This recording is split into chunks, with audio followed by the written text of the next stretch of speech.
Du moment que vous êtes ressuscité avec le Christ, vous recherchez les choses d'en haut, là où se trouve le Christ, assis à la droite de Dieu. Songez aux choses d'en haut, non à celles de la terre, car vous êtes mort et votre vie est désormais cachée avec le Christ en Dieu. Quand le Christ sera manifesté, lui qui est votre vie, alors vous aussi, vous serez manifestés avec lui, plein de gloire. Colossiens 3, 1, 4. Saint Paul décrit bien là le paradoxe de notre condition. Nous sommes morts, nous n'existons plus pour le monde, notre vieil homme a été crucifié. Nous avons renoncé aux convoitises, à l'orgueil, à la haine, et nous devenons peu à peu participants de la vie de celui qui est ressuscité. Nous vivons avec lui, tournés vers le Père, dans l'Esprit Saint. Telle est la vie du chrétien et la vie du moine. Le moine est un chrétien qui veut vivre au maximum les exigences et la vocation de son baptême. Comme tous les chrétiens, il doit devenir un autre Christ, vraiment Dieu et vraiment homme.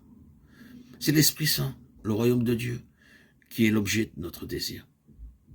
Nous avons tous à nous laisser transformer par lui pour être recréés à l'image et à la ressemblance de Dieu. Nous sommes tous des pécheurs appelés à devenir des saints. Nous avons tous été tirés du néant pour participer à la vie de celui qui est. Le moine, plus que d'autres, est conscient du chemin qui le conduira des ténèbres à la lumière. Et ce chemin, c'est Jésus-Christ. Le moine n'a qu'un désir, se renoncer lui-même et suivre Jésus-Christ partout où il va. Et il va vers le Père. Il va vers la résurrection à travers la souffrance, la mort, l'abandon de la croix. Mais nous n'avons pas peur parce que l'Esprit Saint, depuis la Pentecôte, est avec nous. Il nous donne la force et l'humilité de Jésus. Et l'amour qu'il répand dans nos cœurs nous comble de joie.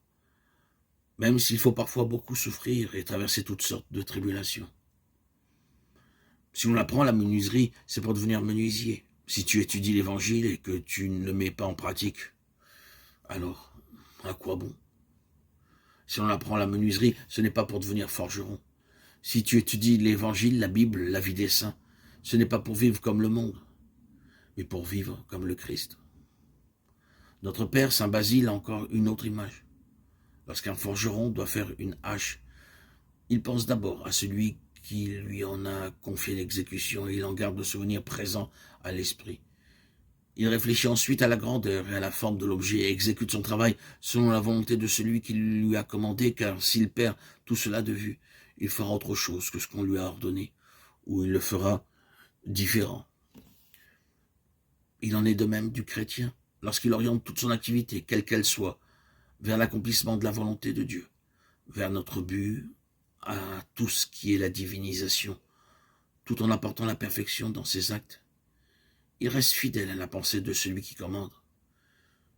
Il réalise ses paroles. J'aurai toujours le Seigneur devant moi, car il se tient à ma droite afin que je ne sois pas ébranlé. Psaume 16, 8. Et il observe le précepte. Soit que vous mangiez, soit que vous buviez, faites tout pour la gloire de Dieu. 1 Corinthiens 10, 31.